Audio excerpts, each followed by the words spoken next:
This is my Arizona tale. I took off Thursday, 2 days ago. Took off Thursday, had everything in the motorhome loaded, ready to go. Before 6 o'clock in the morning, I was on the road. I'm going down the road. Got everything's going fine. Somewhere between Boise and Twin Falls, I hit this really rough patch of pavement, like washboard asphalt, and all the idiot lights on the dashboard go blink, blink, blink, blink, and then it was fine. Nothing else happened. I went, I don't know what the hell that is. So I travel on, go to Twin Falls and go down to, head into Nevada. And I'm in Nevada, which Nevada seems to have nicer roads than Idaho does. And they have rumble strips down the middle and down the side. So if you go over to the side, it makes it, and get you back on the road. So I'm down there and I am gonna pass this car. So I'm leaning out this way, looking like this, going over the rumble strip. It's a big one too. And all of a sudden, all the idiot's lights comes on and the instruments go blip, blip, blip, blip, blip, blip, blip, blip. I pull over, the engine doesn't necessarily die. I pull over to the side of the road and it's making these weird noises and I shut it off. And then I try to start it and it won't start, which is I probably did something wrong there. So then I turned on the key and made sure it was in park and turned off the key and then I turned it on, started right up. The little yellow engine lights on. Then I get to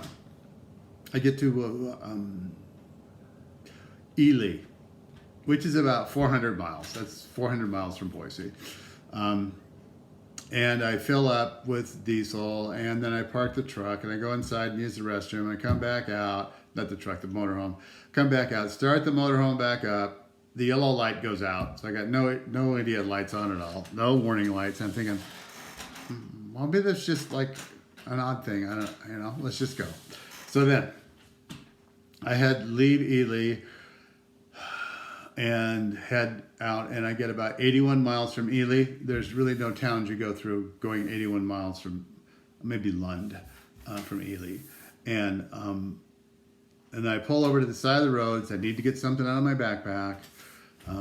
I get that, and then I climb back and I just pull out. I'm going once again over some pretty big rumble strips, going like that, and then get started, and then the whole thing just dies. Boom. So I coast over the side of the road, and it won't start. I try things like disconnecting and reconnecting the battery, because we had that problem once before with an error start, but I didn't do it. And I let it sit there for a while and tried it. And then after about, I don't know, you don't know how long you're sitting there. You're going, and of course my cell phone does not work. In this location, my cell phone doesn't work at all.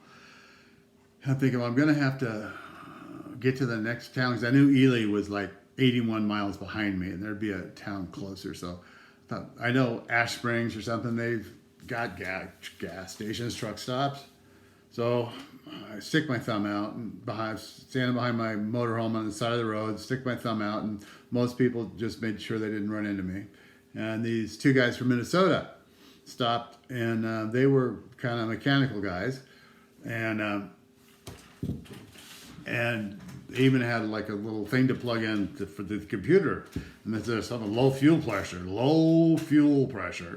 and then we checked it, and you'd turn on the pump, but there was no diesel getting anywhere. So then I said, well, I'm going to need a tow truck. And I mean, nobody's cell phone. They had Verizon and Straight Talk, and their phones didn't work there. My phone didn't work there. So they're giving me a ride. So I get in their pickup truck and ride, and about 40 miles down the road, 45 miles down the road, there's past Ash Springs, because Ash Springs just has a gas station. Stop at this place, Alamo Towing, right there in front of the truck stop. Towing, big towing sign. So I stopped there, get the get the towing, and so then my cell phone doesn't work, but theirs does by then. Their cell phone works. So we call the number because and then we're talking to the guy. He goes, "Where are you?" He says, I'm out here in front of the building. And he goes, "Oh, just come in the truck stop. Just come in. I'll take care of it." So I give those guys like $20 a piece because one of them even crawled into the motorhome and looked at something. And they gave me that ride. So I did that. Then I go in and I'm talking to the guy and he's not the tow truck guy. He's just like taking the information. Then he calls up the tow truck guy, and the tow truck guy says, "Yeah, you can't. That's motorhome. I can't tow that. You have to call somebody in Vegas." And I'm going, "Vegas?" And I'm going, "Who? Oh, anybody." But nobody's like offering me their phone. There's no pay phones, but there's internet. So I signed up for this internet. It's free, first half hour is free, and then you can sign up and pay for it. So I signed up. I mean, I got the half hour. I got it working, and then I went and bought some. And then I'm thinking that the motorhome has a insurance policy. They might have towing. So I get a hold of Mike, who owns the motorhome, and Mike says, "Yeah, I think so." But he tries to do some stuff on his phone because I'm so limited, but it won't work. It wants to send the tow truck to Boise, Idaho. So I get on there, and it texts you after you call the number. It sends you a text, and the text will take you to the website, and it's like, "Well, where's it located?" I'm like putting milepost NY 3183. That was the milepost number. They're weird in Nevada. Then finally somebody comes on the phone. I can hardly hear them. They can't hear me, and then she asks questions like, "Well, are the keys with it?" Well, I go, "No." Well, how do you think they're gonna? I know maybe the tow truck driver can pick me up and take me to it. I didn't leave it unlocked in the middle of nowhere, 40 miles from where I am, 45 miles. And then I'd already gone through and said what it was, and somehow she goes, "Oh, this is a motorhome. Let me get you to somebody else." So then she transfers me to somebody else who is actually better qualified than she is. And we're talking all about it. We got the milepost kind of down. And then suddenly my free half hour of internet's off. Bingo. And the call is dropped. Then I'm going, "Well, I bought this internet, but it won't let me on because I don't have a password." And all the password and stuff was sent to my email. But I can't get to my email because I can't get on the internet. So then I buy another day's worth of internet, and I can get back on. And in the meantime, Mike has found a Sprinter repair place in Las Vegas, and so I call them, and they say, we can't do anything till Monday or Tuesday." Who do you use for tow?" We probably couldn't even work on it until Thursday, and you can't tow it here. You can't tow it here. Try G&G. Do you know what their number is?" "Well, no, it's on the internet." So then, bingo, that's gone. So then I search for G&G whatever in Las Vegas, and I found a out-of-place business. And then I'm just like, by that time, I've also contacted Alan to contact Margot because I can't text Margot because I can only text Alan because he's got an iPhone or something, at least at that time. And then Margot says, "You want some help?" And I says, "I'll get back to you." And then finally I say, "Margot, yes, I need some help. Please come up here." And then because I'm beginning to go, it's like 5 o'clock now and I don't know what I'm doing because I'm in a town, kind of, white spot in the road. And I got no cell phone. The internet's not working worth a shit. My phone is going dead because all it's doing is looking for internet. I mean, all it's doing is looking for a cell signal. So if your cell phone can't connect to a cell signal, it will constantly look for it. And I'm going, so it's almost gone. And then I don't know who to call in Vegas. So then the tow truck guy who owns the tow truck, which is he was a fine man. He was good. He said, "Well, I just can't get it. Explain to me why." And then he said, "Well, call A1 or there's lots of places." So I get on the internet and I find one that's Quality Towing. So I call them up, and they are, once again, the milepost confuses them. And I'm thinking, well, are you in Nevada? And they go, yes. Okay, so it's like 3 miles north of the Nye County line on Highway 318. And are you with it? No, I'm not. Is it open? No. Well, we can't tow it. I says, I'll be there. I'll be there. Maybe you can pick me up. When? How much is it going to cost? $224 an hour from port to port, plus 19% fuel excise charge.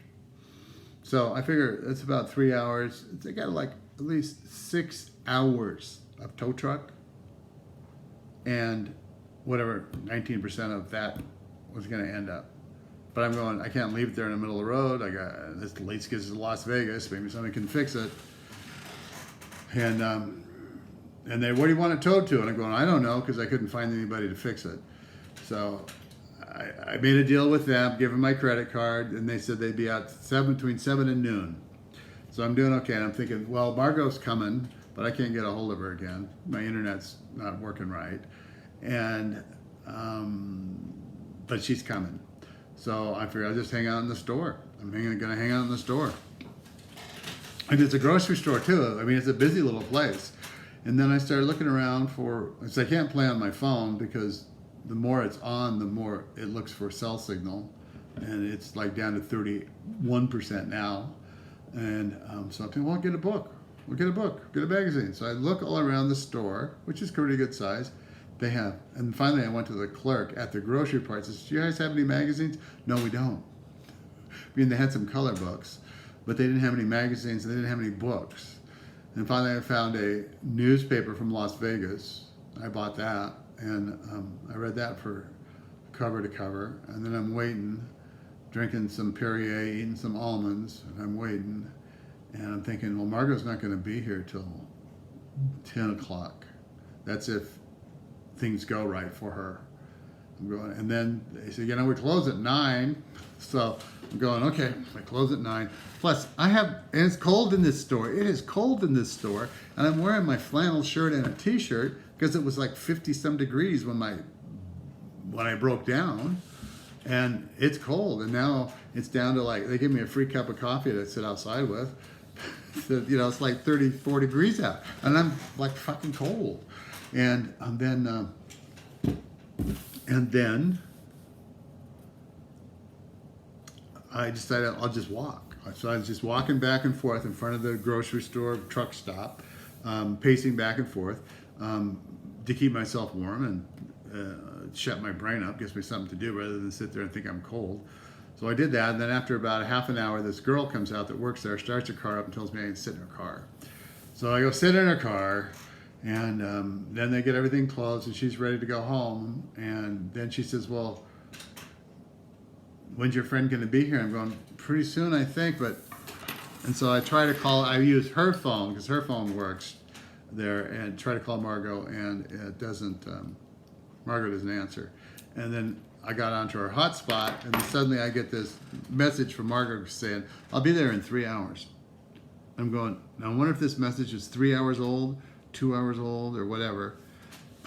And then about that time I'm going, because I'm like, what am I gonna do? Because I'm in this town that's got, I think there's a motel somewhere up the road. But yeah, I'm going, and I'm cold. I don't want to sleep outside. And then Margot showed up. And then we got to the motor, we drove the mileage to the motorhome, put the key in it, started right up. So then we pulled off, got it off of just the side of the road, pulled over to a wide spot, spent the night there. Margot in her rig, me in mine. And I was cold, it was like 24 degrees out. And then in the morning, I'm thinking, should I do? Should I get it towed to Vegas? Because what if it breaks on the way home? And finally I said, I'm headed back towards Ely. So we have to drive 20 miles to go get some cell service. Margot's phone, not mine. And call these people up, and I'm really worried that they're going to be pissed off or angry. And they says, that sounds wonderful. They were